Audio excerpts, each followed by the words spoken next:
KHTS or its ownership.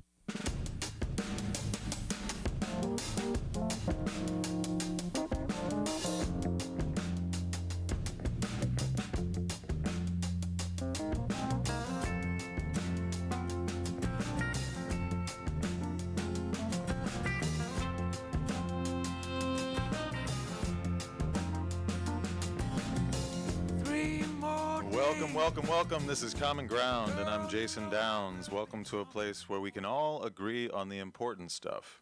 It's good to have you here. Today is October 5th. It's been another crazy circus of a week. We'll talk about the debate, which is now completely colored by the revelation that the ringmaster himself has tested positive. We've got Dr. Michael Cohen, infectious disease specialist, with us again today to give us some perspective on the state of the country as we enter month 7 of the pandemic. And speaking of circuses,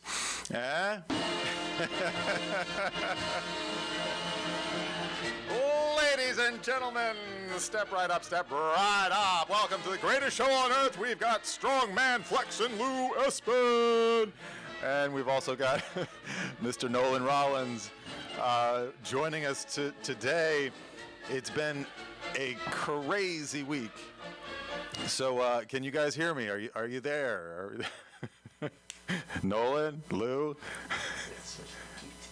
Oh, okay. They're coming, I guess. So Nolan Rollins, just to remind you, he's back again, attorney, consultant, and the CEO of SMRT Mouth, a sports-related tech company. Nolan is the former president and CEO of the Los Angeles and New Orleans Urban League, and he's also advised members of the House, the Senate.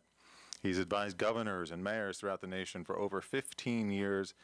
It's amazing to have him back, as well as Mr. Lou Esbin, our lovely sponsor. When experience counts, count on experience at esbinlaw.com. That's ESBINLAW.com. Or you can reach him at 661-254-5050. When experience counts, count on experience. The law offices of Lou Esbin.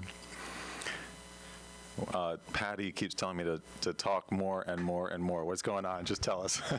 I'm dying to know. Oh, the board's going wonky. We're trying to get Okay. We're trying to get access to them actually talking. Oh, good. Give us that would be lovely.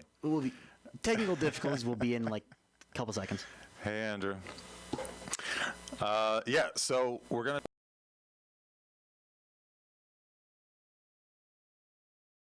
Going to talk about the transition of power and what we think all this craziness means, because if a president doesn't commit to a peaceful transition, then what are we left with? That's going to be one of the major questions we talk about today. Lou, Nolan, can you hear me yet? I can hear you just fine. Oh, good. I can hear you also. Excellent. Now I can hear you. After that crazy introduction. It's great to have you guys back. Let's talk about the transition of power, okay? What do you think it means when a president won't commit to a peaceful transition? And again, let's just make this a conversation. You guys can bring up whatever you want to bring up. You can answer, you can not answer, and we'll just roll. Lou, why don't you start out? Let's. What were your takeaways from the debate? I think you should go back to the Barnum and Bailey circus theme song.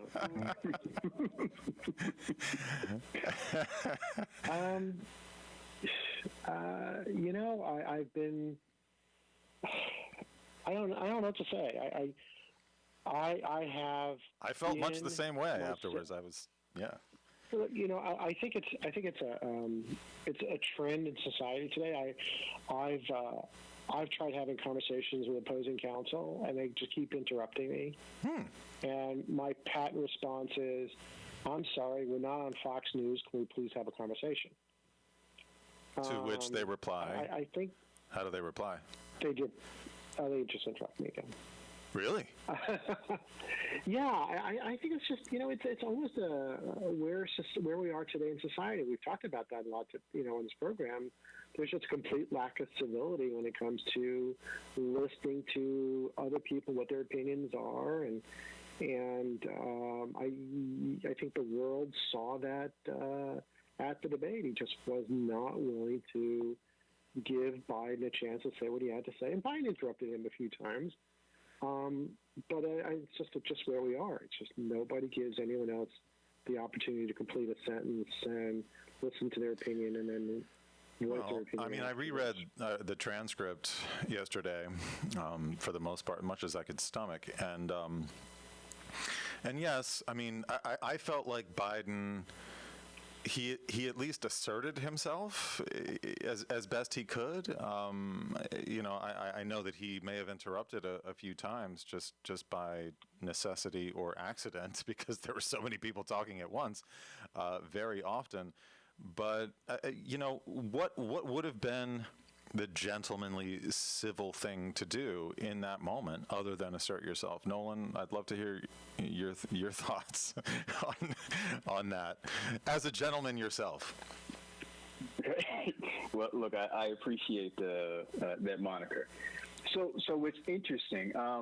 We would want the leader of the free world to be a gentleman or to be a lady or to be statesmanly. But I think the challenge that we're having right now, and Lewis put his finger directly on it, is that there's a very different game that's being played. So if you are standing there and you're wanting to be statesmanly and you really want to connect with the people on both an intellectual level and a more systemic level, and you're trying to deliver that while someone is throwing food at you, well, there's no way that you're going to be able to cut through that noise. And what's really interesting to me is it's almost like our children acting, in an insane way, and then us saying to them, "Wow, we don't recognize that," but they're acting like we act.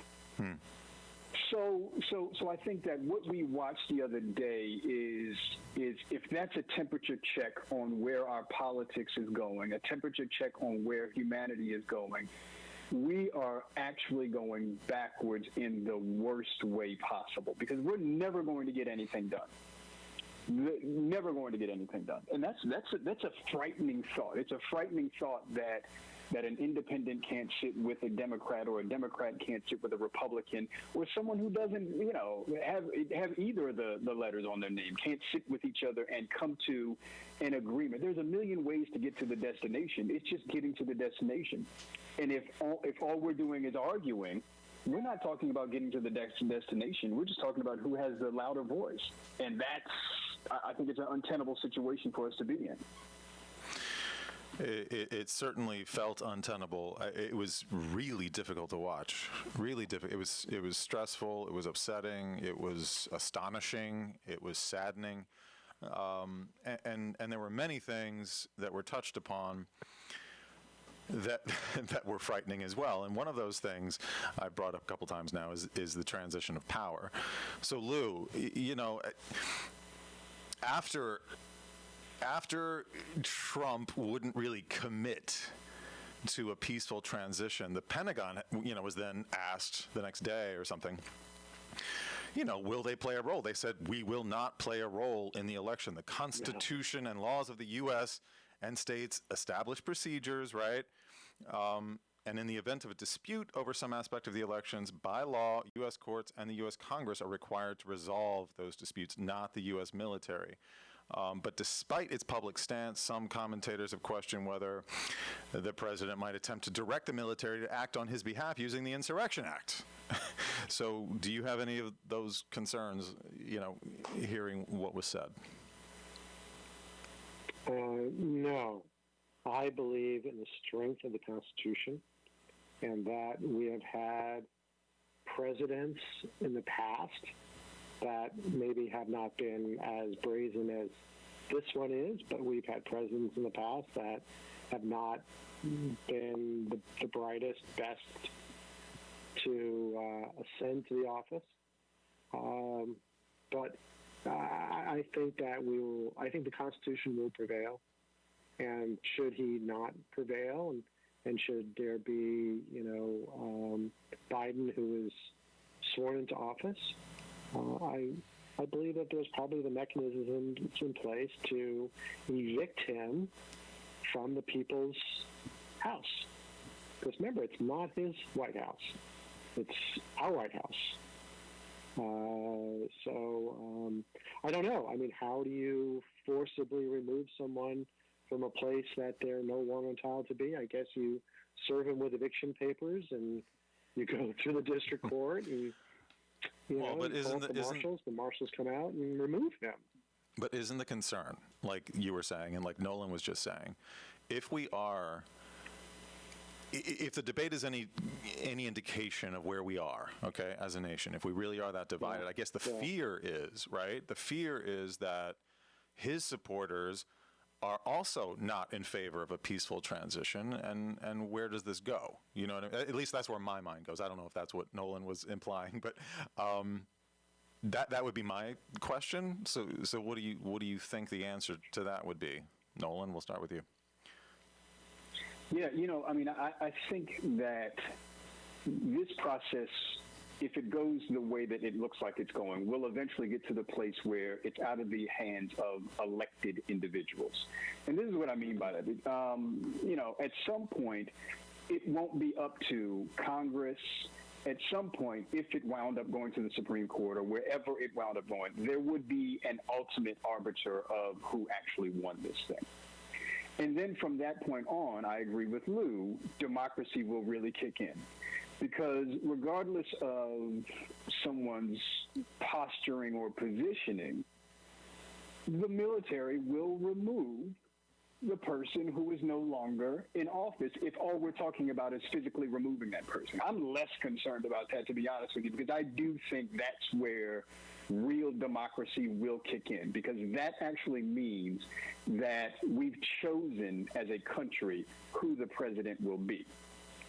The problem is getting to that place, right? It's getting to the place where there's a clear mandate on who the next leader of the free world is actually going to be. And I think that's where the mudslinging and the fighting winds up happening. I'm less concerned after that is actually done, after that mud fight is done, that there will not be a transition of power. You're right. I mean, because there's so much to worry about between now and then, right? I mean, all talk of the Postal Service, all the talk of just, the attacks on mail-in ballots, the, urging his supporters to watch the polls, quote unquote, and this idea that he's not expecting a fair election, just casting all of this out on the process is also very stressful.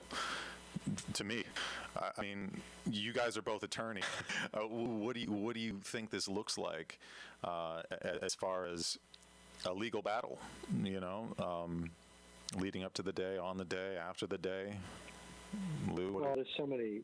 Yeah, I mean, first of all, so right now, let's say that the Supreme Court nomination came up for a vote now. It can't, because you have to have a quorum of senators in attendance on the Senate floor to call for a vote. Right now, today you don't, because they're all getting sick from COVID. Well, that's the new elephant in the room. Yeah, we'll yeah. So when we kind of parse through all the details, and so you'd be looking at a Supreme Court. You could arguably look at a Supreme Court that is 4-4. Okay, so you have a Supreme Court that's 4-4, and then I think, correct me if I'm wrong, Nolan, it would then go to the House, right? Doesn't it then go to the House? Doesn't it then go to the House for a House vote? I don't know that. I don't know the procedure. I don't know. I know that in 2000, famously, it went to the Supreme Court, unfortunately, and because the Supreme Court had to resolve the legal issue with the dangling chads in Florida. Mm-hmm. That was the issue there. But it goes to the. I forgot why it goes to the House when there's a tie with the electoral college, I think it is. The whole process is rather cumbersome and complicated. Well, look, I mean, who knows? We'll get back to that. We'll get back to that. Let's talk for a moment, or in a moment, more about the president testing positive, which is, again, just a blockbuster in some ways. So we'll talk about that. I'm curious to find out what else you guys were concerned about during the debate. Like, what was it? The federal income tax revelations and his response to that. Was it his, I guess, lack of denial of his, how do you say it? He wasn't able to denounce white supremacy. I thought that was another just mind-blowing moment. So we'll talk about those things. I have Dr. Michael Cohen back this week, so we're going to take a quick break, and when we come back, we're going to talk to him about the state of things and about the president's diagnosis. So stay with us right here on Common Ground, KHTS 98.1 FM and AM 1220. We'll be right back. Your business size is essential to getting commerce your location. Feathers can help you get your business noticed. Feathers, now in a larger space with plenty of parking. They walk you through each phase of your project with special attention to detail and quality. Feathers will provide you a sign that you can be proud of. Your sign will draw customers in instead of having them drive by. Visit Feathers online at featherssigns.com. Go to Feathers' brand new bigger location at 26017 Huntington Drive off Rye Canyon, or call 298-9442. Hi, this is Kirk Stinson with Plumbing by Kirk, your hometown plumber. By this time, you should know where our in an emergency. If you don't, you call me by Kirk. Our friendly staff will be more than happy to set an appointment for one of the technicians to come to your home and clearly mark all your stuff at location. We invite you to visit our website for plumbing advice at plumbingby.com, or give us a call, 263-6519. That's 263-6519. My dad is the best plumber ever. Plumbing by Kirk. By Scott Wilford State Senate. Every year it gets harder to earn a decent living. No matter how unaffordable life is, Sacramento's special interest in their pet candidates always want more of our hard-earned money. Candidates like Kip Muller.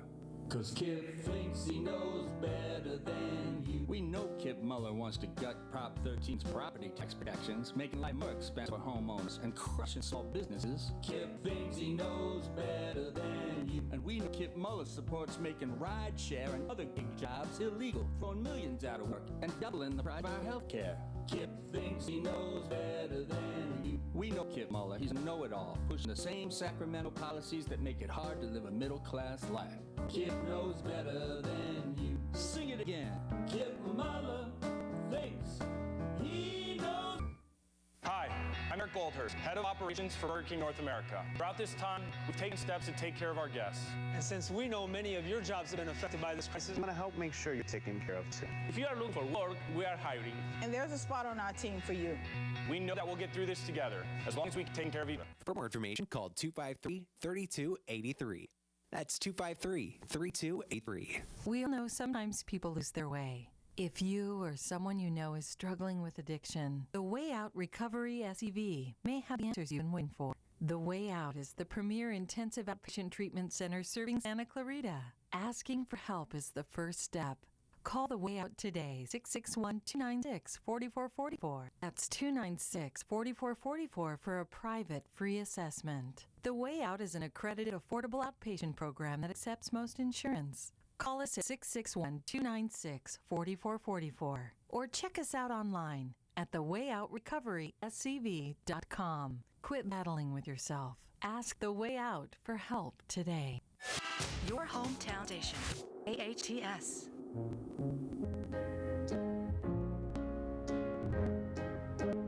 What the world needs now is love, sweet love.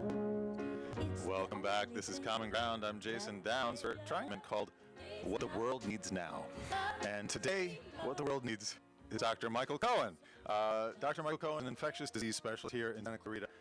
Excuse me, and he's affiliated with multiple hospitals in the area, including Henry Mayo. He's been in practice for more than 20 years. He's a graduate of USC Medical School. He did his infectious disease training at UCLA. He's currently caring for many patients with COVID-19 at Henry Mayo and Palm Regional Medical Hospital or Medical Center. And as I said last time, I think it's truly a gift to hear directly from an expert in our community. So thank you so much again for joining us, Doctor. Dr. Cohen, James, thank you. Good to be back on Common Ground. It's a pleasure to have you. So I thought you could give us an update on the State of the Union, so to speak, and California as compares to the rest of the world. But I have to start with another question. So 330 million people in this country, and most of us have gone without seeing some of our close relatives, colleagues, friends since March. Right? I haven't seen my parents, and they've decided we won't even do Christmas this year just to be safe. People have missed weddings, graduations have been canceled. Kids have celebrated birthdays without their buddies and have suffered the loss of social contact, distance learning online, no school. And 214,000 of us Americans have had to say goodbye to their families using FaceTime while holding the gloved hand of a complete stranger. And yet, 9 days ago, many Asian political leaders had a party at the White House celebrating the Supreme Court nomination of Amy Coney Barrett. They decided that the pandemic rules didn't apply to them. The rules applied to everyone else, which I found upsetting, to say the least. They sat unmasked, inches away from each other. They shook hands, hugged, kissed. And after starting the party outside, they moved inside. I'm sure you know all of this. Where 2019? Would you agree that this sounds like a super spreader event for the coronavirus, like other experts are saying? And the president first tested positive. Yeah. 2 senators, a former governor. Yes, for going all the politics, of course. It basically just shows that this is an airborne virus. There are not only super spreaders, but more importantly, silent spreaders. So they are not coughing. They probably don't know they're ill. And we know that just by phoning or talking or singing or anything where you're really expelling breath, you can aerosolize this virus. Yeah, because all of these people... And that was... All of these people had at least 5 days to infect other people before test, correct? Is that basically true? And the other thing is they were outside. Okay, if it's a day with 40-mile-per-hour winds, maybe no one would have gotten infected. But you can get infected outside. We generally say, an enclosed space with poor ventilation is high risk. But if you're close enough to someone without a mask, you certainly can get infected outside. And that's what we saw with the event at the White House. And it's pretty clear it was all being spread at that one event. So it just really brings home the point that it is very airborne and still very infectious and still out there. When we first talked, it seems like since then things have changed so much, but not changed at all. I mean by that is we're still seeing, a few thousand cases every day in California. It's been pretty steady. I don't know of any hospital that's closing their COVID wards because we can't yet. But what has changed is it seems like there's less deaths. And that is primarily because the epidemiology is changing in that more younger people are getting infected. I think the older people who got hit up front weren't ready for this, and a lot of them died. And now, if you're old or you have underlying illness, you're pretty aware now if you have COVID, you're going to do well. And I think those people are being extra safe. And that might be why we're seeing less deaths, but the number of cases has not changed, and it just keeps, adding on each day. So I could tell if that was good news or bad news here.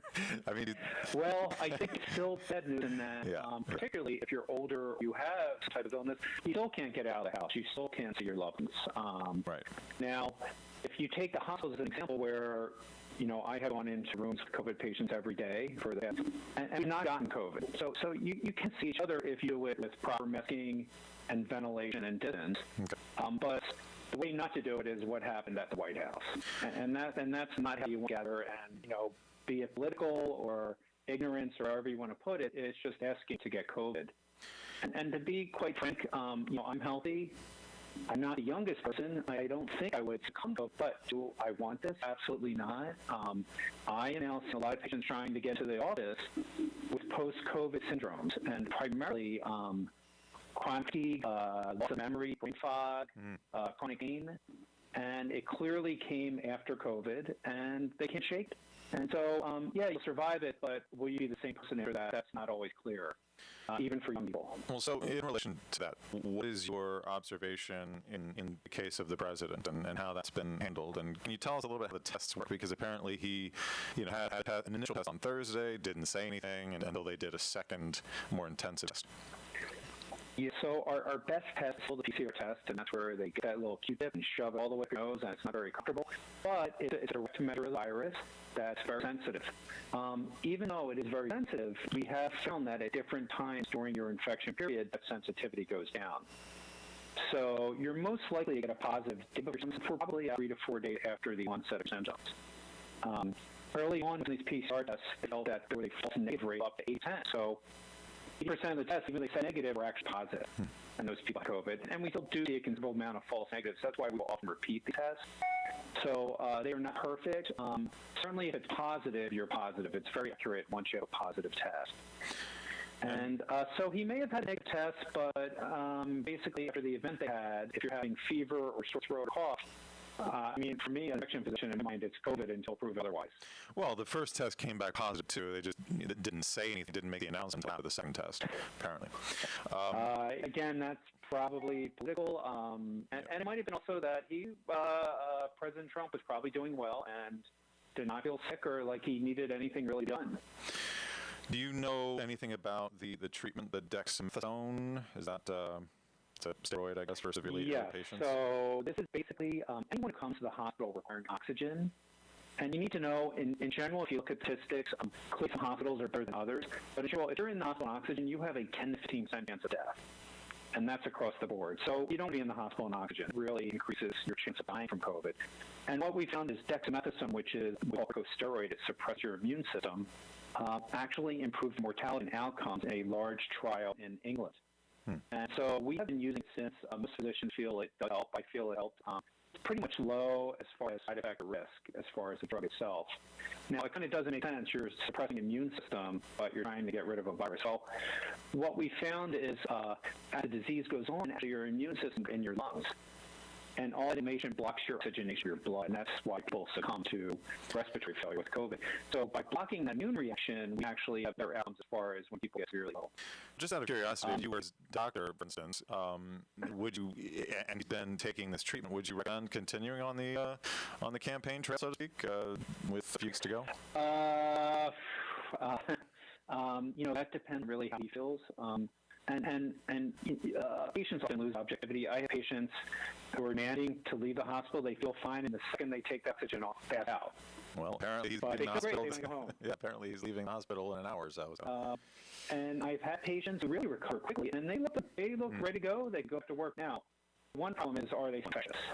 So what we say for severe disease, and this is what the CDC has recommended, and this was based on trying to culture virus from people after they've been sick, is that for severe disease, you probably need about 20 days from the onset of symptoms before you're truly not infectious anymore. So one problem is he's getting out and about, he still could possibly infect people, particularly if he's not wearing a mask. The other problem is sometimes we do see relapses where people are doing great, they go back to work, and then all of a sudden they can't breathe again and back in the hospital. So I'm sure his medical team will keep a close eye on that. But a lot of people do recover very quickly, and they get right back to their normal daily activities. Some 74, I generally don't see that. They're always kind of a little bit wiped out, and they need a couple weeks just to rest and recover. All right, let me ask this, because we need to let you go back to your important work. But as a last question, let's talk about us. Let's talk about the American people again. What's your thought about a timeline for us to get out of the woods on this? Not that we'll ever be rid of the coronavirus. A couple of things we've learned factor into that is one is it looks like only about 10% of the American population has been infected, which means 90% of us haven't. So still about 2 to 250 million people out there who could easily get COVID. Two, it's still circulating, and we're seeing, I believe we had about 5,000 cases in California yesterday and about 40 in the United States. So it's still out there. If you go infected, you're likely to expose health situations. And then, finally, so we feared, eventually herd immunity. Enough people will be affected that they'll have antibodies and the virus will stop. Well, one of the particularly concerning developments is that we now have demonstrated pretty clearly that you can get reinfected. And it looks like a lot of people not maintain good antibody or immune response. So in that sense, we'll never have herd immunity if you can get reinfected. This is where so really we're an effective, safe vaccine with that. And I know there are these statements we got to get up, remember this and that, but you got to remember most of our best vaccines have taken 5 to 15 years to develop and prove to be safe. And so this is on such a rapid scale now. The concern would be, okay, we'll get something out by November, but will it be safe? And will it be effective? And we just don't know yet. The Russians and the Chinese are ahead of the curve, but they basically went right from phase 1 to phase 3. So they didn't even test for safety. They started giving it to their population. And the Chinese vaccine appears to be safe. They haven't seen much untoward effects, is what they report. And they check antibodies in the patient, and they do appear to make antibodies to COVID. Now, will that protect them? We don't know. And that's yet to be seen. I think in the United States, and there are enough vaccine candidates that you really hope that one of them is going to work and be effective. And I think for us, we're probably looking at mid-2021, where it can actually hit the public. And then I would hope by the end of 2021, with enough vaccinated people, we'll be back to our normal lifestyle again. But I don't see anything really changing for the rest of this year. I guess a bit of a silver lining there, but always good to have a reality check from you, Dr. Cohen. Thank you so much for being here. Yes. Yes. And, what the world needs now is Dr. Michael Cohen. Thank you so much. We do let some family members come in the room now. Oh, good. And thank you for telling me how that. to do it safely. Okay. Yes, we gown them up, we put them in the right equipment, okay. and get to see their loved one. Thank you for telling me that. Thank you, because that's something that has been very upsetting from the beginning of all this, as I'm sure it's even more upsetting for you guys, as you just said. So it's tragic, yes. All right, so keep doing the work that you do, and many blessings upon you and your family, and we will see you on the show again sometime soon. Same here, Jason. All right, you got it. So stick with us. We'll be back with Nolan and Lou in just a moment right here on Common Ground, KHTS 90.1 FM and AM 1220. These days, it's hard to figure out how to fill all this self-isolation time, let alone figure out what to have for lunch or dinner. Salt Creek owner Greg Emsler is helping us out in a big way. Salt Creek is now offering takeout and curbside pickup, so you don't even have to get out of your car. Their entire menu is available for pickup or delivery, including to-go beer and wine. In addition, Greg's offering wine at 25% off, along with daily specials. If you'd like to buy a gift card for a future visit, now's the time. Buy a $50 gift card, get $10 extra on the card, completely free. Buy a $100 gift card, you get an extra $25. Salt Creek Grill, located next to Regal Cinema at the Valencia Hall. For more info, go to saltcreekgrill.com. This is Bradley from Santa Clarita Grocery, all-volunteer grocery program serving children, families, and individuals experiencing food insecurities. Since January 2020, Santa Clarita Grocery has distributed 83 tons of fresh groceries to 4,465 families in the SCV. Santa Clarita Grocery is a drive-up-drive-through service with physical distancing in place to continue serving our community. If you are in need or looking for charity to do the most good for our community, please consider partnering with us by donating to Santa Clarita Grocery, one of the most efficient charities in the Santa Clarita Valley. A full 99 cents out of every dollar goes directly back to the community. Santa Clarita Grocery operates on a 1% overhead and is sustained by private donations. Santa Clarita Grocery at 21176 Center Parkway in the Oasis Furniture Parking Lot. Please visit our website, santaclaritagrocery.org, or our Facebook at Santa Clarita Grocery to make a difference in our awesome town community. 661-425-7575. Be our guest and experience the difference. Consumers Furniture is back open for your business. The safety of our community and our staff, above all, is most important to us. We will provide a safe and clean environment for you to find perfect piece of furniture for your home. To help you with your purchase, we are offering 25% off your entire order or 24 months, same as cash financing. And for our awesome essential workers, we'll deliver locally your furniture free of charge. Consumers Furniture is located in Center Point Shopping Center below Sam's Club and Walmart. Loss of hearing can affect the quality of life. Santa Clarita Hearing Center can help. They specialize in both preventative hearing loss and corrective measures, including diagnostic tests, new technology hearing aids, cochlear implants, hearing protection, and tinnitus treatment. They can adjust your hearing aids or fit you for ones. Santa Clarita Hearing Center also offers sleep molds, swim molds, and musician monitors. Book an appointment today. Log on to hearingcenter.com. Located on McBean Parkway next to the hospital. That's SantaClaritaHearingCenter.com. I listen to it all day, every day. Hometown, your hometown station.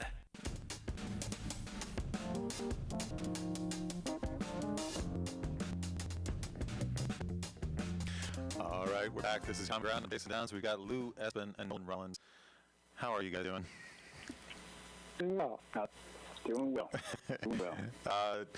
Really, so glad you guys are here. I want to read, I think, a really poignant response from one of the gentlemen who did test positive after the now infamous party in the Rose Garden there. Essentially dancing on Ruth Bader Ginsburg's grave, in my opinion. But it came from Reverend John Jenkins, who is the president of Notre Dame, who tested positive a few days ago as well. So, this past spring, he indicates the colleges had a moral obligation to reopen for the sake of body, mind, and spirit of the students, and he wants to do it carefully. And when students violated the campus rules, he locked it down for 2 weeks, a punishment and a precaution. But early last week, obviously, as he kind of was one of the ones that attracted the disease, I failed to lead by example at a time when I've asked everyone in the Notre Dame community to do so. I especially regret my mistake in light of the sacrifices made on a daily basis by many.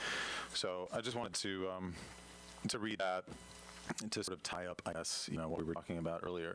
So back to the debate and how it relates to coronavirus and all of this stuff, because there's so much that we can talk about, and one of which is the white supremacy question. So what did you guys walk away with from that? Nolan, especially, obviously, I'd like to hear from you on this first.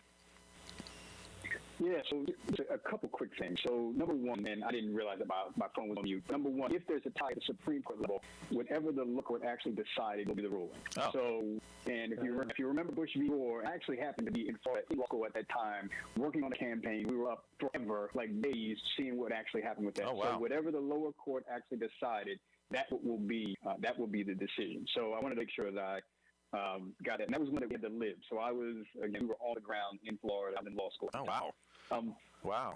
And then the second thing, I'm definitely to the white supremacy. What Dr. Cohen said is absolutely sobering. Right? So Agreed. he said 10% of us are going to have COVID. So that's about 100,000 people. Let's also put in that there are over 200,000 people who are already dead.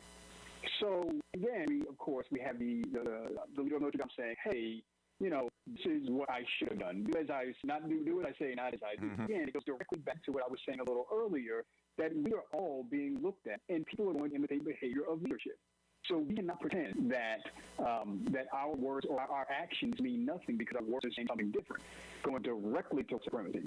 So that's what happened on the stage with the president. Listen, he, unabashedly, I do not think he made a mistake, but he said how he said it.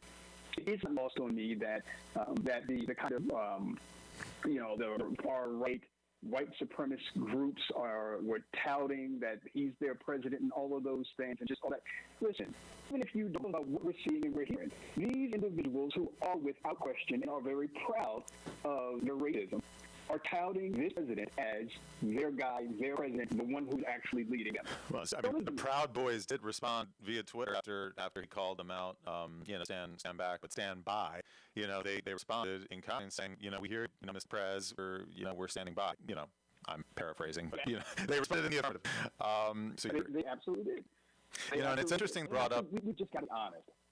I agree. I was just going to say it's interesting that you brought up the issue about maybe he misspoke, because Senator Scott, the only black Republican senator, Trump should correct the statement or at least clarify, because he believed he must have misspoke and therefore correct it. But if he doesn't correct it, it's a direct quote from Senator. If he doesn't correct it, I guess he didn't misspeak. So have either of you heard of him correcting that statement this past week?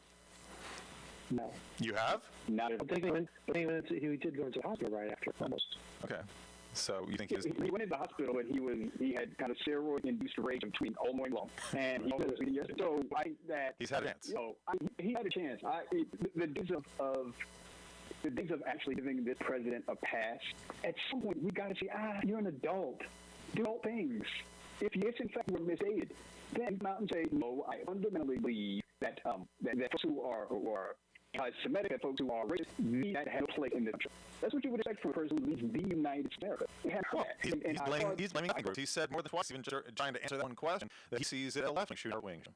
Calling out Antifa and whatnot. Is the only group he mentioned by name.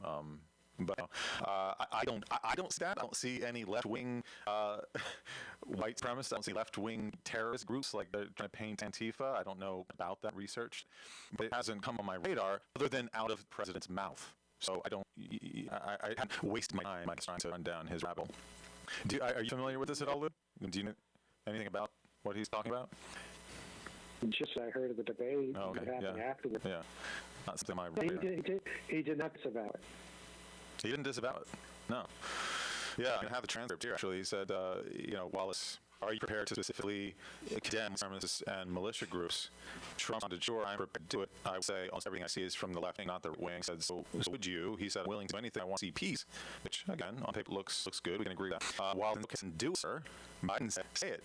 Say it. Trump says, you want to call them, what do you want to call them? Give me a name. Which, again, that was the key moment for me. You know what I mean? Because he paused and was like, what do you call him? What do you want to call him? You call him white supremacist. He asked him 2-3 times at that point. And then Wallace says again, white supremacist. And Biden volunteered Proud Boys, which Trump jumped on, and told them to stand back and stand by. But then he still followed that very quickly with somebody's got to do something about Antifa and the left, because this is not a right-wing problem, this is a left-wing problem, which, again, I don't know what he's talking about. I know that, again, in the same debate, he tried to paint protesters as domestic terrorists, which is also something that I disagree with. We all agree that no one should be destroying property. We all agree no one should be beating anyone. We all agree no one should be taking up a gun and going and shooting someone who's passing. We all agree that people should be prosecuted. But to call regular Americans out for exercising their constitutional rights, I have a pretty big issue with. Anything else jump out at you guys? I know we didn't talk about the tax return. I thought that was pretty amazing. Lou, we were talking about this the other day. We now know they pay $700 in federal income tax, and at that question, point blank, he said what? He said I paid millions. And what I talked about was if he was on his feet, he would have said, my company has employed thousands of people. I've paid millions of dollars in payroll taxes. We have properties all over this country, all over the world. We've paid millions of dollars in property taxes. If you said that, argument's over. Argument's over. But he didn't. I want to mention this about Proud Boy real quick. Sorry, I saw this, that the gay men have seized on the hashtag Proud Boys and have started posting uplifting photos of themselves. Anyway, I just wanted to... It's just wonderful. It's Twitter people. It's just wonderful. I know, right? But the only thing that I would say about this, and I agree with what you guys saying, had said those things, fine. That's it. That there's a tax code in our country. And if you can simply show how you're playing in the code, that's fine. But what we have to be careful of is this Pavlovian game that increasingly plays, where it's don't focus on what's in front of you, focus on what's over there. Yes. It's the Wizard of Oz. Don't look behind the curtain, right? So it's don't look what I've done over there. It's no, they are the problem. The far left one with Antifa is a problem. It's no, not patriotic. He's patriotic, but wearing a mask all the time. So again. There's some sorry, Rob, I apologize, but there is some poetic justice, obviously, and timing of him testing positive, right? So to me, that kind of feels like the universe writing itself just a little bit. Guys, I love talking to you. Unfortunately, we only have a couple minutes. I wanted to talk about whether or not, we think that the positive test will affect election, and if you think that it'll change his tune. Anyway, so many things. We're going to have to do that next week. We got to sign off. I want to thank Nolan Rollins. I want to thank our sponsor, Lou Esbin, Esbin.com. You can reach him at 661-254-5050. He specializes in bankruptcy, business law, commercial protection. Schedule a consultation today. Also, Danny Company. We love Matt. Dan's supposed to be here today. We wish him well. He's actively working to help you with your account needs. DannyLLP.com, or you can reach him 612-68860. Danny Company, they make your life less taxing. And as always, I'd like to thank KHTS and Pco Flynn, our wonderful engineer, Jerry Carl here. And join me next week. We'll continue the conversation, as always, with focus on civility and unity. A pleasure to have your common ground. We all agree on the importance of Jason. You're listening to KHTS, and until next time, stay safe, stay informed, and stay positive. In this world, there's a whole lot of trouble, hold on. KHTS 820 98.1 FM, Secreta. It's Buck. KHTS. Leaving the hospital. I'm Rich Dennis at Fox News. President Trump announcing through a tweet that he's leaving Three Medical Center in about an hour and a half. White House physician Dr. Sean Conley discussing the president's condition a short time ago. Though he may not entirely be out of the woods yet, Tim and I agree that all our evaluations, most importantly, his clinical status, support the president's safe return home. He'll surrounded by world-class medical care 24/7. The president is expected to have 4th of 5 remdesivir treatments before leaving Walter Reed tonight. He will continue his treatment at the White House, which is a high-level medical facility. Democratic presidential nominee Joe Biden says he's open to continuing the debates with President Trump if the medical experts say it's okay. I'm not an expert on it, but I think we should be very cautious, as I've thought all along, and I'm going to continue to listen to the